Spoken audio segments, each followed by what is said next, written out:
आज सुनिए अमृता प्रीतम के लिखी कहानी नीचे के कपड़े। अमृता प्रीतम का जन्म 31 अगस्त 1919 को गुजरांवाला पंजाब में हुआ। उन्होंने पंजाबी भाषा में कविता, उपन्यास, कहानी समेत अनेक विधाओं में रचना की। आइए सुनते हैं उनकी लिखी कहानी अंतर व्यवहार नीचे के कपड़े, जिसके माँ की पीड़ा को लेकर मैंने कहानी लिखी थी। नीचे के कपड़े, उसका नाम भूल गई हो। कहानी में सही नाम लिखना नहीं था और उसे एक बार ही मुलाकात हुई थी, इसलिए नाम भी आपसे उतर गया है। जब वह मिलने आई थी, बीमार थी, खूबसूरत थी पर रंग और माँ उतरा हुआ था। वो एक विश्वास को लेकर आई थी कि मैं उसके हालात पर एक कहानी लिख दूं। मैंने पूछा इससे क्या होगा। कहने लगी, जहां वो चिट्ठियां भरियों में वह कहानी रख दूंगी।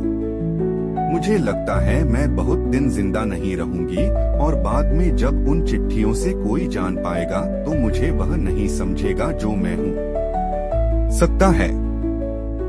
जब उसने यह कहा तो मैं समझ गई थी कि उसकी जिंदगी के हालात सचमुच बहुत उलझ गए थे और मेरी पकड़ में नहीं आ रहा था कि मैं उसे कैसे समेट पाऊंगी। लिखने का वादा तो नहीं किया पर कहा कि कोशिश करूंगी। मैं बहुत दिन वह कहानी सिर्फ एहसास बना रहा कि उसका बच्चा मेरी जहां में बड़ा हो रहा है, इतना बड़ा कि अब बहुत सी चीज उसके हाथ लगती हैं, तो वो हैरान उन्हें देखता जा रहा है। कहानी प्रकाशित हुई और बहुत दिन गुजर गए। मैं जान नहीं पाई कि उसके हाथों तक पहुंची या नहीं। सब वक्त के सहारे छोड़ दिया। उसका कोई आता पता मेरे पास नहीं था। एक ऐसा वक्त गुजर गया जब एक दिन फोन आया। दिल्ली से नहीं था, कहानी बाहर से था। आवाज थी, आपका बहुत शुक्रिया, मैंने कहानी वही रख दी है जहां चाहती थी। इतने बार लफ्जों से कुछ पकड़ में नहीं आया था, इसलिए पूछा, आप कौन बोल रही हैं? कौन सी कहानी? जवाब में बस इतनी सी आवाज आई थी, बहुत दूर से बोल रही हूँ, वही जिसकी कहानी आपने लिखी है, नीचे के कपड़े। और फोन कट गया। नीचे के कपड़े अचानक मेरे सामने कई लोग आकर खड़े हो गए हैं जिन्होंने कमर से नीचे कोई कपड़ा नहीं पहना हुआ है। पता नहीं मैंने कहाँ पढ़ा था कि खानाबदोश औरतें अपनी कमर से अपनी गगरी कभी नहीं उतारती। पहनकर अंदर से मौली घाघरी उतार देती है तो उसके शरीर को स्नान करते समय भी उसकी नीचे की गगरी सलामत रखी जाती है। कहते हैं उन्होंने अपनी कमर पर पड़ी नफे की लकीर में अपनी मोहब्बत का राज खुदा की मखलूक से छिपाकर रखा होता है।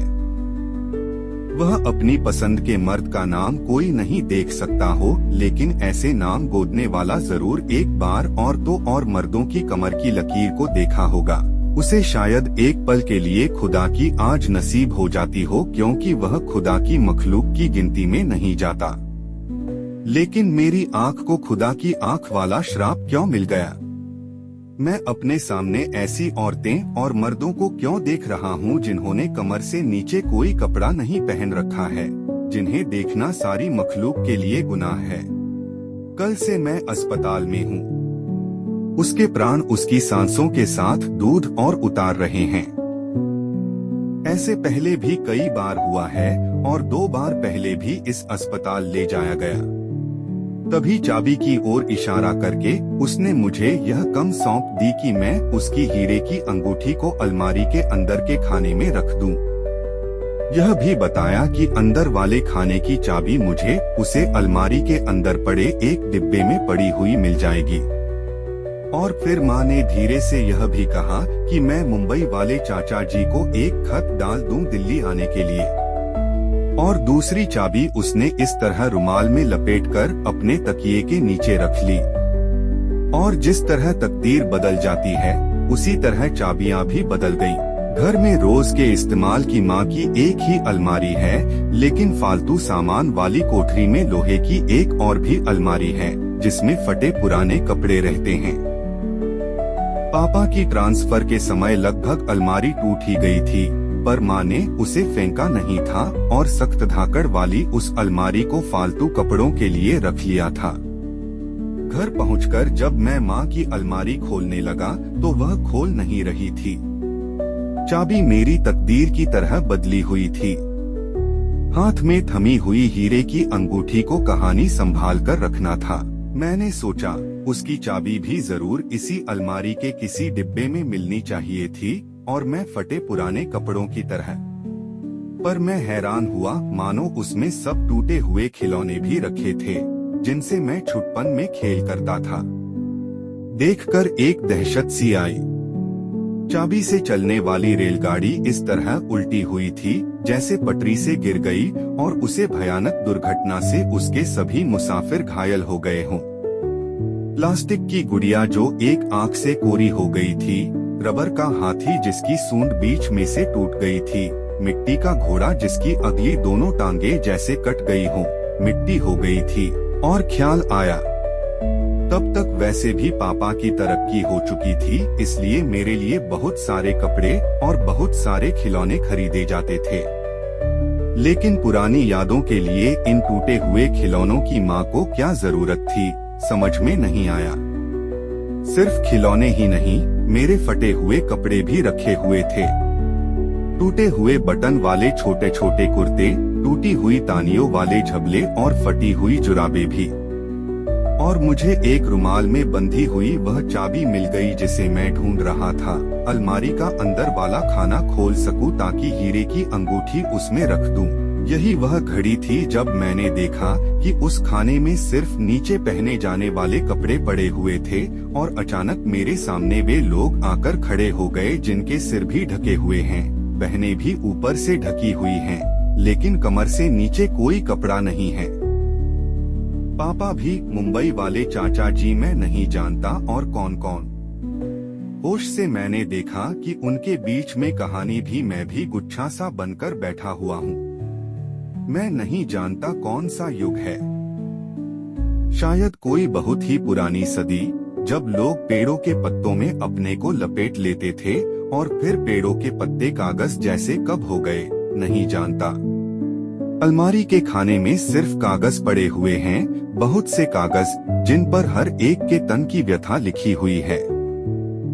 तन किताब जैसी, तिन पसीने जैसी, तिन गंध जैसी। ये सब खत हैं मुंबई वाले चाचा जी के और सब मेरी माँ के नाम हैं। तरह तरह की गंध मेरे सिर को चढ़ रही है। किसी खत से खुशी और उदासी की मिलीजुली गंध आ रही है। लिखा है, वीनू, जो आदम और हवा खुदा के बाग से निकाल दिए गए थे, वह आदम मैं था और हवा तुम थी। किसी खत से विश्वास की गंध उठ रही है।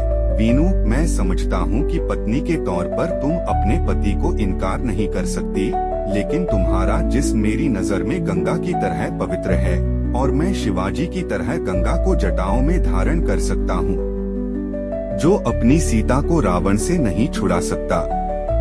लिखा था, मेरी जान वीनू, अब तुम उदास न हुआ करो। मैं नन्हे से अक्षय की सूरत में हर वक्त तुम्हारे पास रहता हूँ। दिन में मैं तुम्हारी गोद में खेलता हूँ और रात को तुम्हारे पास ही सोता हूँ। मतलब मैं जिंदगी के 19 बरस में जिसे पापा कहता रहा, अचानक उसे आदमी कहने में ये लफ्ज मेरे होठों पर जूठा पड़ गया है। बाकी खत मैंने पूरे होश में नहीं पढ़े, लेकिन इतना जाना है कि जन्म से लेकर मैंने जो भी कपड़ा शरीर पर पहना है, वो माँ ने कभी भी अपने पति की कमाई से नहीं खरीदा था। मिट्टी का खिलौना तक नहीं। मेरी स्कूल की और कॉलेज की फीस भी वो मेरे घर के खर्च में से नहीं देती थी।